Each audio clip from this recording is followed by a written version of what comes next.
Radha Madhava Kunja Bihari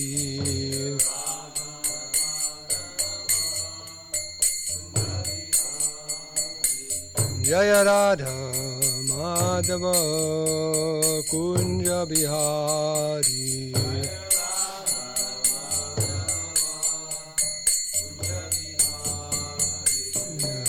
Gopi Janavallabha Girivaradhari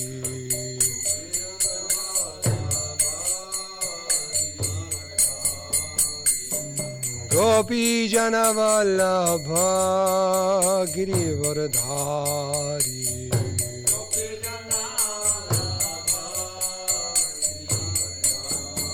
Jasodanandana Brajajana Ranjano Jasodanandana Brajajana Ranjano Jamunatira Bhanachari Jamunatira Bhanachari Jaya Radha Madhava Kunja Bihari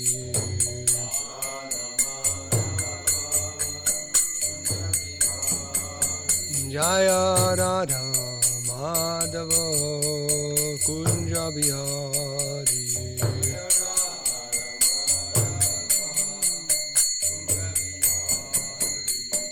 Gopijana Vallabha Girivaradhari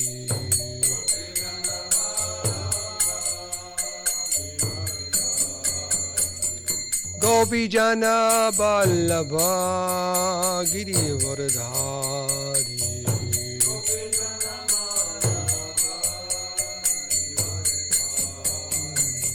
Gopijana Vallabha Girivaradhari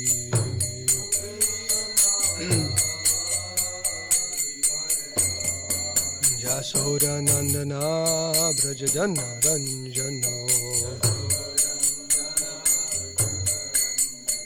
Jasodanandana Brajajana Ranjano Yamunatira Bhanachari Yamunatira Bhanachari Jaya Radha Madhava Kunja Bihari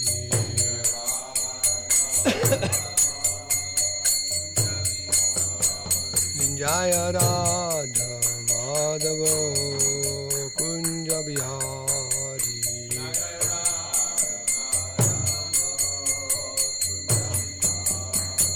Jaya Radha Madhava Kunja Bihari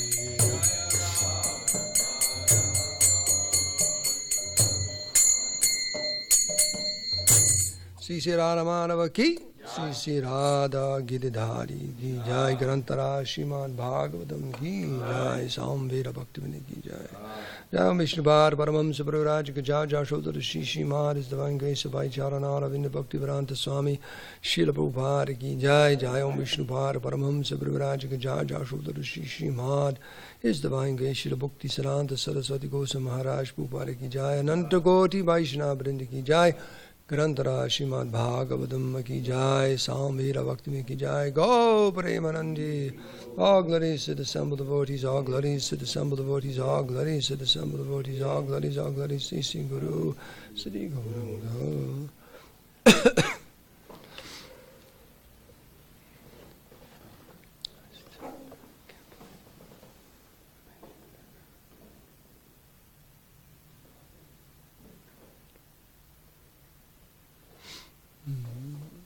So this morning we're reading from the Bhagavatam, Srimad Bhagavatam, 4th canto, 12th chapter. Sri Dhruva Maharaj goes back home back to Godhead. Text 30. Om Namo Bhagavate Vasudevaya. Om Namo Bhagavate Vasudevaya. Om Namo Bhagavate Vasudevaya. Narayanam Namaskitram Naram Chaiva Narottamam Devim Saraswatim Vyasam Tato Jayam Udirayat. Srila Prabhupada Ki Jai. So here it is, text 30. Tadotana padaputro dadarshantakam agatam mrichur murni padam dattva arurohad bhutam griham. Tadotana padaputro dadarshantakam agatam mrichur mudni padam dattva aruroha bhutam griham. Tadatana padaputro dadarshantakam agatam mrichur mudni padam tattva arurohad bhutam griham. Step.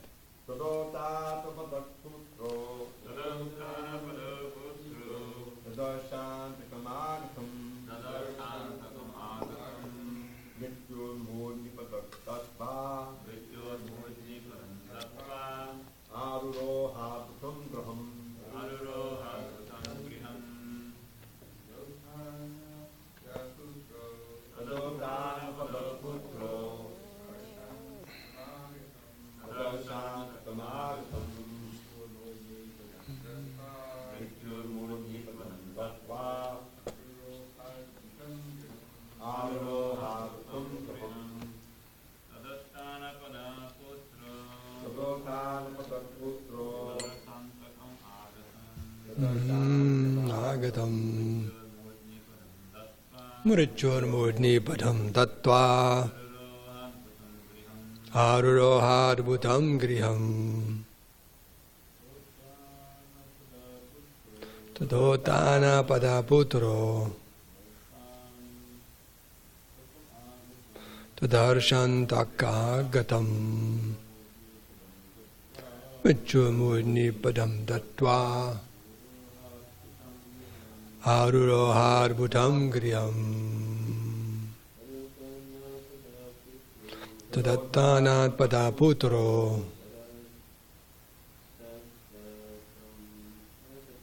tadarshanta-kamagatam mrichur mudni padam tattva arurohad bhutam griham. Anyone else? Tadhatana padaputro tadarshanta-kamagatam mrichur mudni padam tattva arurohad bhutam griham. Synonyms. Tada, then, Uttanapada, of King Uttanapad. Putraha, son, Tadarsha, could see. Antakam, death personified. Agatam, approaching him. Mrityur murni, on the head of death. Padam, feet. Dattva, placing. Aruroha, got up.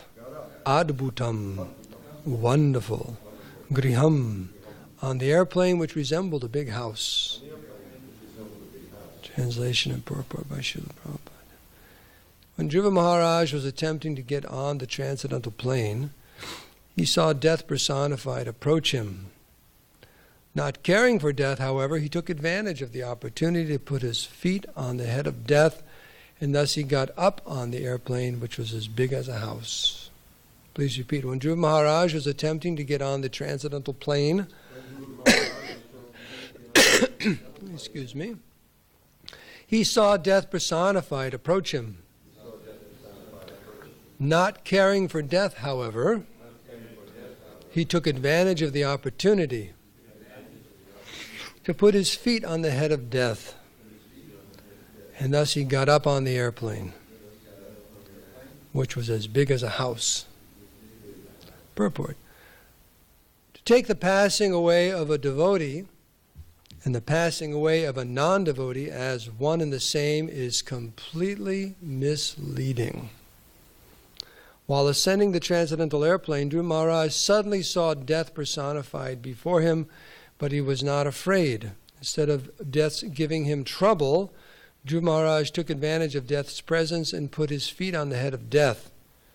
People with a poor fund of knowledge do not know the difference between the death of a devotee and the death of a non-devotee. In this connection, an example can be given. A cat carries its kittens in its mouth, and it also carries a rat in its mouth. Superficially, the catching of the rat and the kitten appear to be one and the same, but actually they are not. When the cat catches the rat in its mouth, it means death for the rat, whereas when the cat catches the kitten enjoys it. When Dhruva Maharaj boarded the airplane, he took advantage of the arrival of death personified, who came to offer him obeisances. Putting his feet on the head of death, he got up on the unique airplane, which is described here to be as big as a house, griham. There are many other similar instances in Bhagavad literature. It is stated that when Kardama Muni created an airplane to carry his wife Devahuti all over the universe, the airplane was like a big city, carrying many houses, lakes, and gardens. Modern scientists have manufactured big airplanes, but they are packed with passengers who experience all sorts of discomforts while riding in them. I think we all have experience of that one. Material scientists are not even perfect in manufacturing a material airplane. In order to compare to the plane used by Kardama or the plane sent from Vaikuntha, they must manufacture an airplane equipped like a big city with all the comforts of life, lakes, gardens, parks, etc. I think they still have it, but I remember the 747s upstairs, they had a piano. They had a piano bar or something like that. Well, you can do all that, but I'm just saying, I think they had a little, what's his name, little nightclub and a little golfing thing. I think, what's his name, the one with Virgin Airlines, what was his name? Put a little putting green. They're trying, but nothing like this. Lakes, gardens, parks, etc. Their plane must be able to fly in outer space and hover and visit other planets. If they invent such a plane, they will not have to make space stations for fuel to travel in outer space. Such a plane would have an unlimited supply of fuel, or, like the plane from Vishnu Loka, would fly without it. Om Gyanti Brandasya Gyananjana Salakaya Chaksulunminitam Nena Taismai Sri Gurave Namaha Sri Krishna Chaitanya Prabhu Nityananda Shri Advaita Gadadhara Shivasari Gaur Bhakti Vrinda Hare Krishna Krishna Krishna Hare Hare Hare Rama Rama Rama Hare Hare. So there's a series of lectures, a seminar that Bhakti Chur Maharaj gave years ago. I don't know if he repeated it in many different locations, but I have a copy of it. It's a 3-day seminar called The Art of Dying. And it's a series of lectures on the Bhagavatam. And the theme is that if you study the Bhagavatam, it's actually so many different histories of devotees leaving their body. The very beginning of the Bhagavatam, of course, you have Shukadev Goswami, Maharaj Parikshit. How is he going to leave his body? And that's actually then the whole conversation takes place.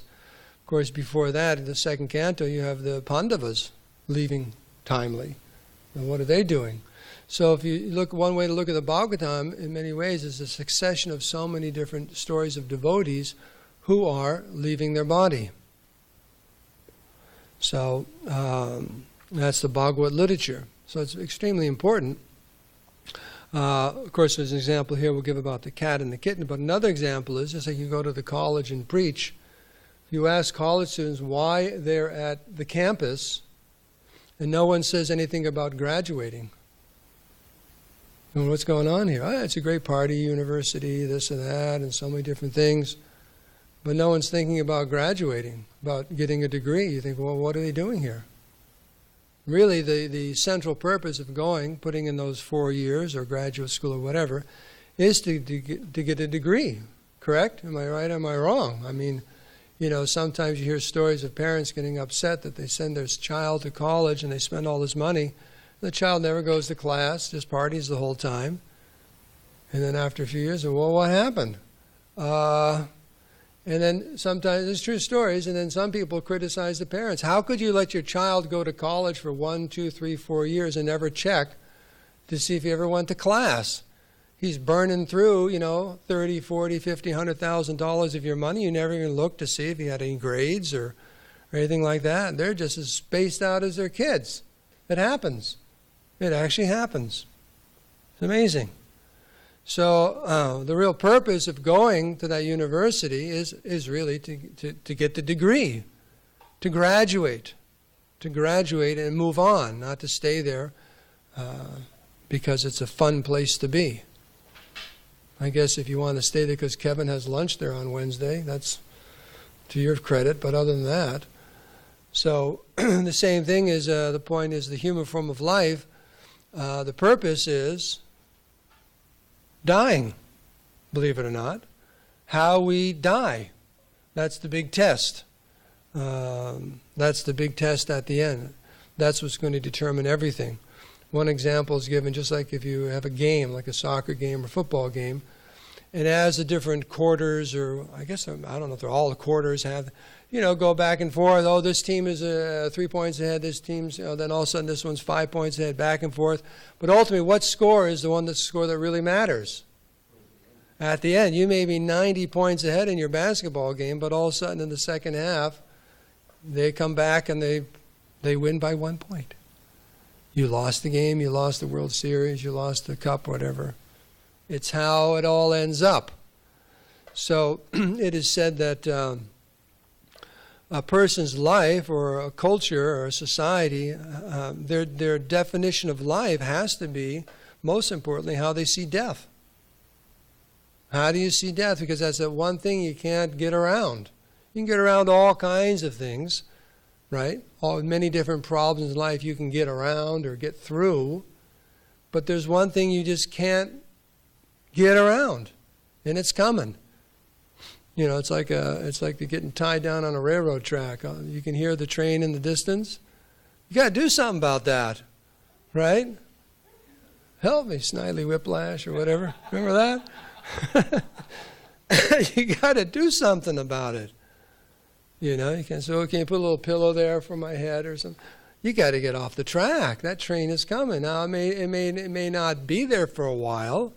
You know, just like you have that joke about the old Britisher soldier who went back to India after so many years. An old man now, and he's standing there in Delhi on the train track. He's taking a train. He's thinking things that must have changed after 20, 30 years. There's an older Indian man on the platform, and all of a sudden the train pulls in. And the man goes, the Englishman goes, this is very good. He says, the Taj Express, now it's on time. And the Indian man turns and says, no, that is yesterday's train. still yesterday's. Things haven't changed a bit. That's yesterday's train. So, but the point is the train is coming.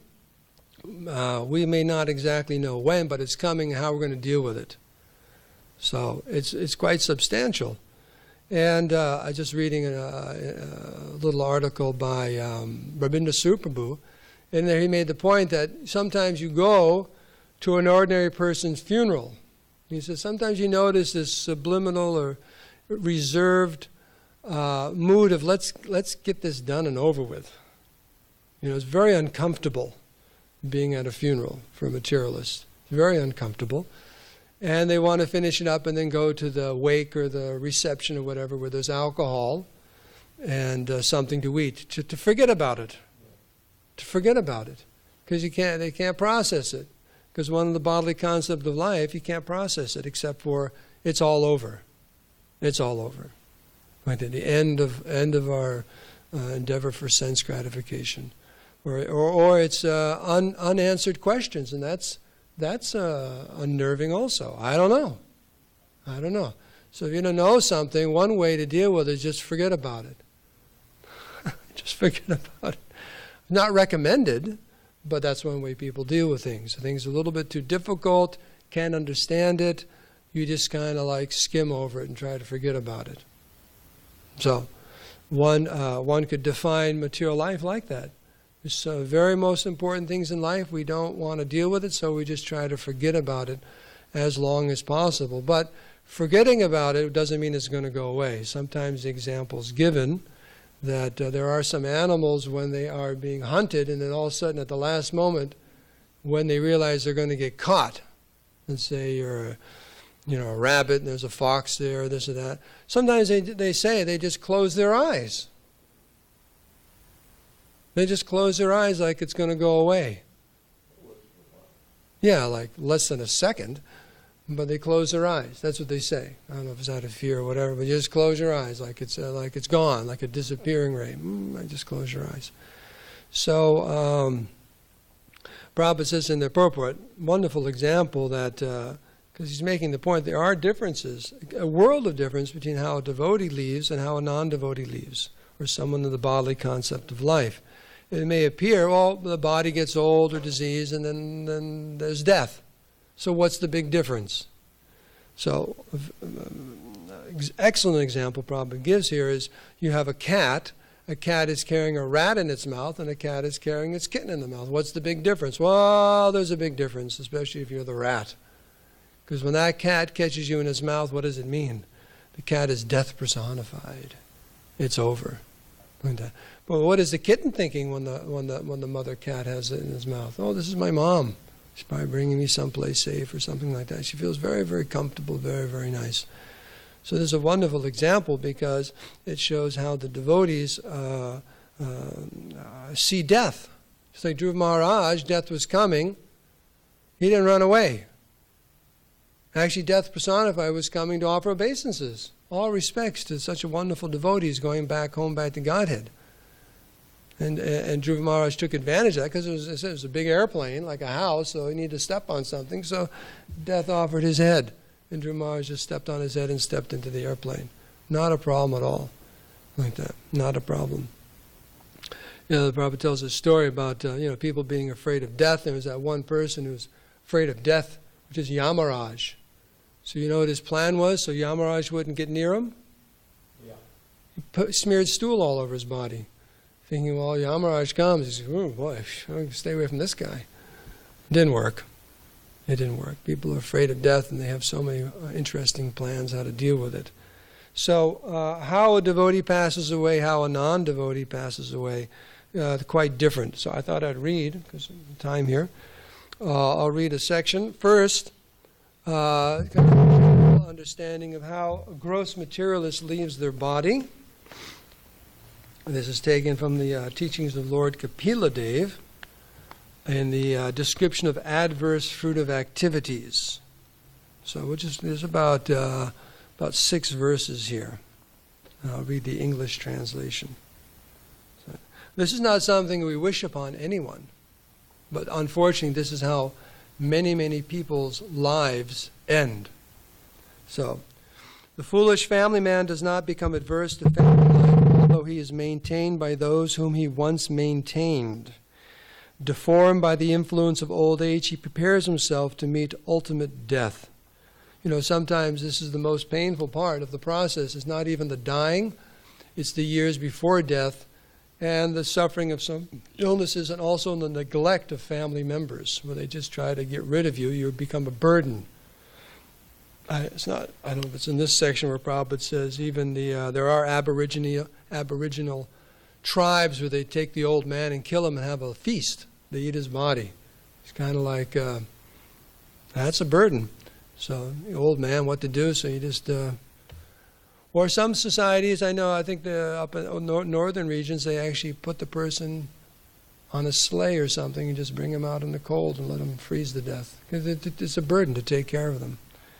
So all these persons you maintained, you worked so hard your whole life for, and now they just are discarding you in many different ways. So it says here, thus he remains at home just like a pet dog, and eats whatever is so negligently given to him.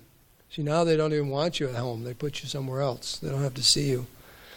Afflicted with so many illnesses such as dyspepsia and loss of appetite, he eats only very small morsels of food, and he becomes an invalid who cannot work anymore.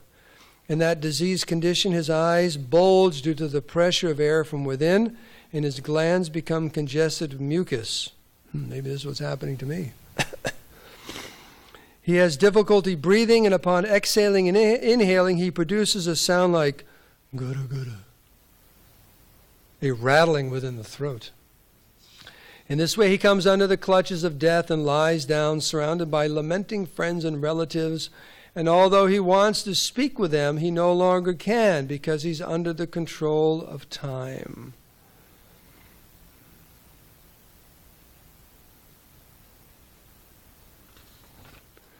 Thus, the man who engaged with uncontrolled senses in maintaining a family dies in great grief, seeing his relatives crying. He dies most pathetically and in great pain and without consciousness. At death, he sees the messengers of the Lord of Death come before him, their eyes full of wrath, and in great fear he passes stool and urine. As a criminal is arrested for punishment by the constables of the state, a person engaged in criminal sense gratification is similarly arrested by the Yamadutas, who bind him by the neck with strong rope and cover his subtle body so that he may undergo severe punishment. So this is the description of a sinful person leaving their material body. Now, I was preparing for this class. I was reading in another book, Bhakti Tirtha Maharaj, some of his realizations. And he was saying that, I wish I should have brought the book because it just caught my attention as a nice point, that as far as seeing death, how a devotee sees death when it comes. And he was saying actually devotees have a very, very positive relationship with death or attitude towards death. See it as a messenger from Krishna, someone coming to teach a very, very, very important lesson in many, many different ways. And you see this come out in the writings and realizations of devotees who are preparing to leave their body. So he said you actually should welcome death. It's come, it's a welcome friend. In a very general way that now I get to go back home, back to Godhead. Death is coming and bringing me home back to Godhead. So, there's a few points here. Actually, let's see, this is Bhakti Tirtha Maharaj, 190.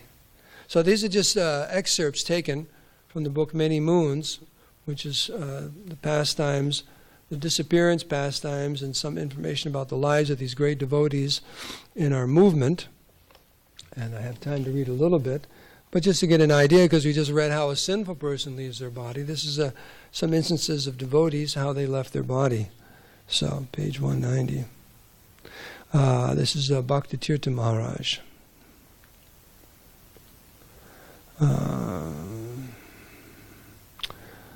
This is just a few days before he passed away.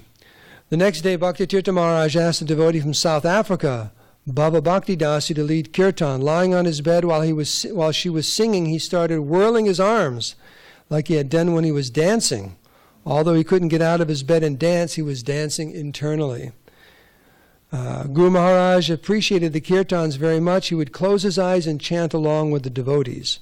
Radhanath Swami read to Guru Maharaj daily from Sri Chaitanya Charitamrita and sometimes from the Krishna book.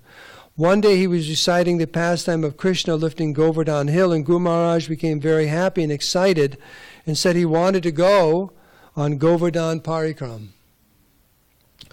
Radhanath Swami said, Maharaj, it is difficult for you to walk right now, but Srila Prabhupada in Vrindavan, before he left the planet, asked to be taken on ox cart to Govardhan Hill to do Parikram. And we have Govardhan here. Giriraj is right here. There are the Shilas there. Would you like to go on Govardhan Parikram? Your wheelchair can be your cart, and Ekavir can be your ox. Bhaktitirtha Swami smiled and said, yes, let's go. Take me on Govardhan Parikram. So Brahma Muhurta and Braj Vilas who both had Govardhan Shilas, set up a Govardhan hill on the altar in the middle of the main room. And we brought Bhaktitirtha Swami and circumambulated Giriraj with Radhanath Maharaj leading kirtan. Then it was only a matter of days. His body started deteriorating even more rapidly, and he went into internal consciousness. He wasn't speaking or eating or drinking. Madhvacharya Prabhu and Mother Sangita, a hospice nurse and disciple of Srila Prabhupada, informed us that Guru Maharaj had 24 to 36 hours. Purusha Sukta and Nanda Shuno sent the message out, and devotees came from everywhere. Radhanath Swami sat by Guru Maharaj's side continuously. Many devotees were gathered outside. A video monitor had been set up so they could see what was going on. In this way, everyone was present. Many, many devotees were there when on June 27th at 3:35 p.m. he took his last breath. Everything after had been arranged: who would take care of his body, what would be done and how, the sannyas mantra, the whole thing. Brahma Muhurta had studied the process and the rituals, and Radhanath Swami was there to help with everything.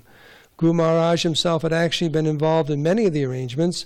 He had picked out the urn and wanted to be involved in what would happen. He had directed that his body be cremated rather than brought to Mayapur, because he felt that the cost of transporting it would be too great, and that it would be a better service to Srila Prabhupada if we used the funds to print and distribute more books. Quote, "Now I know you guys might try to take my body to Mayapur," he had told us, "but I want you to know that I do not desire to do that and would not be pleased if you actually try to." He made us promise.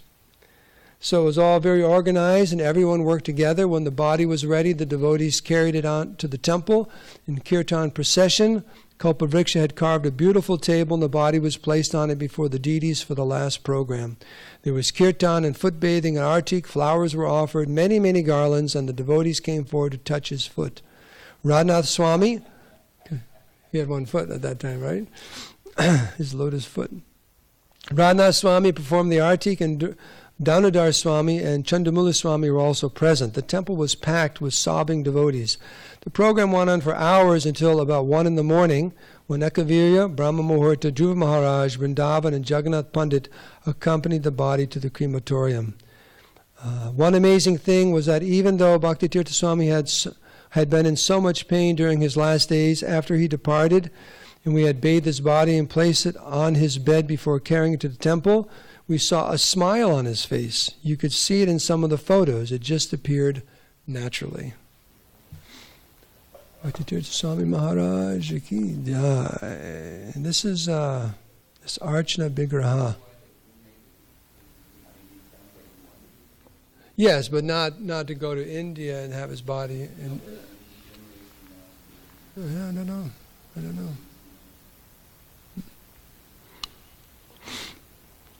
227. This is the last one to read.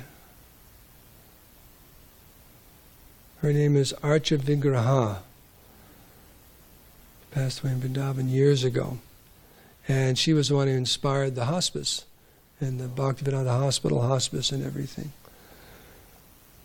So, and she came from a very, very well-to-do family. She was a renowned artist, I guess, in Australia before she became a devotee, but very, very cultured background.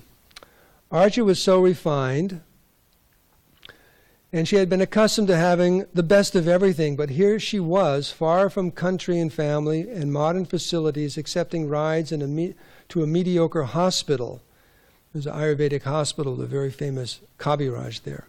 There we met people from all over India and Nepal, some with huge tumors like footballs protruding from their bodies. All of it was hard to even imagine.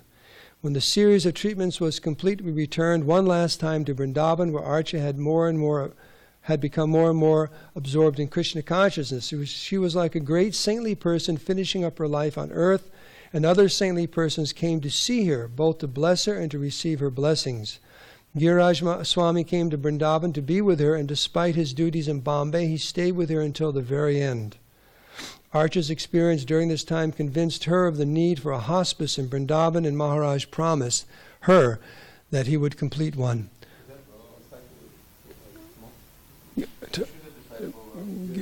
Giriraj Maharaj, yeah. Govinda Maharaj still came every day, positioning his Govardhan Shila in Archa's line of vision and helping her focus on Krishna's pastimes or recounting them and reading aloud. Tamal Krishna Goswami came every morning to read from the portion of Srimad Bhagavatam, known as the Venu Gita. Burijan Prabhu also came daily, and Shivaram Swami and Keshava Bharati Maharaj visited often. Sometimes they'd all read to her from the Lita Madhava, each reciting a different part of a different character. She had retained her great taste for hearing and absorbing it with all enthusiasm. Sometimes, as she listened to the beautiful pastimes of Krishna in Vrindavan, her heart would melt and she would cry. Narayan Maharaj also came to bless her, as well as other senior Vaishnavas, and some of the senior female devotees would visit regularly. The atmosphere was deeply surcharged with spiritual energy, and as Archa in this way became more and more absorbed in Krishna consciousness, her focus shifted from her life and service in this world to her life and service in Goloka Vrindavan. By Gorpurniyam 1994, Archa was no longer able to eat. The tumor was pressing down on her food pipe and she couldn't swallow. She wasn't able to keep her Ayurvedic medicine down and was becoming increasingly dehydrated and weak. We were afraid that would she fall into a coma. Just then a wonderful devotee doctor from France, Gopaswami Prabhu, who had a certificate in hospice care, arrived in Vrindavan, and with his help we learned how to manage the different symptoms of her failing body. There was no hope or chance of recovery, but Gopaswami Prabhu showed how to keep Archana's body comfortable even though she could, so that she could remain conscious in keeping with her desire. She would often be in great pain and her body was barely more than a skeleton, but she still relished hearing Krishna's pastimes, sometimes laughing, sometimes crying. Archana had always said that she wanted only 5 devotees present at the time of her passing. For a few previous weeks, she had screened her visitors, allowing only her closest friends to visit. But on the night before she left her body, she sensed the time was near, and there was an all-night kirtan and vigil in which everyone was welcome. Many devotees came, and everyone wanted to serve her. To serve her got the chance to do so. We took turns crushing ice and putting small amounts in her mouth. Late the next morning, Janu Saptami, May 18th, only Giriraj Swami, Nama Chintamani, Rasikananda, Krishna Kumari, and I were present. At around noon, Mother Archa Vigraha breathed in deeply a few times, flung her right arm backwards, and took her last breath. One tear ran from the corner of her right eye. There were tulsi leaves on her tongue and forehead, and she was surrounded by sacred objects. Giriraj Maharaj was chanting japa, and she recorded the sound of Srila Prabhupada, and the sound of Srila Prabhupada chanting filled the room. Govinda Maharaj, who had been called away to attend something urgent at the temple, returned moments later. Then, after a few minutes, the door flew open and devotees poured in. Dinabandhu Prabhu, Gore Das, and the Gurukula boys, and so many other devotees entered, and there was a beautiful kirtan. We bathed Archana's body in water from Radhakund, decorated it with tilak, painted the names of Radharani on different parts of her body, and dressed Archana's body in a fresh white sari. The body was placed on a palanquin and decorated with garlands. Everything was so beautiful and auspicious. The men then took Archana's body on a procession to all the main temples in Vrindavan, starting at the Krishna Balaram Mandir and finally to the cremation ghats on the banks of the Jamuna. Archana's closest friends and well-wishers, her Guru Maharaj, Govinda Maharaj, Burijan Prabhu, and others, lit her funeral pyre and stayed for hours until it was all over. By her own example, Mother Archa Vigraha taught us about wholehearted, unflinching faith and surrender to Guru and Krishna. She showed us how to live with grace and dignity, and she showed us how to leave in the same manner. Her last few months had extracted from her the ultimate in surrender and purification, and by the time she passed away, her consciousness had become highly exalted. Archas had taken her spiritual master's instruction, just go to Vrindavan and let Radharani take over. Completely to her heart. Her faith in Guru and her love for Vrindavan had assured her complete victory, and there was no doubt that she entered the eternal pastimes of Radha and Krishna. Hare Krishna. So, this is the many moons, Giriraj Maharaj. So we can end on that happy note. So, as Prabhupada said in the beginning, anyone who thinks that it's the same, it's completely misleading. It's not the same at all, as we can see from here. Very auspicious how the devotees are preparing to leave.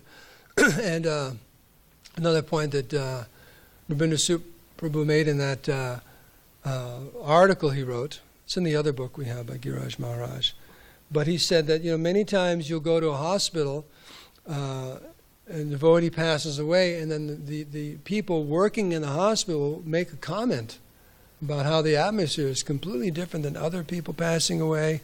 The consciousness of the person, the devotee who passed away, and the devotees there, it's a whole different experience for them. Whole different experience. So. Any comments or questions?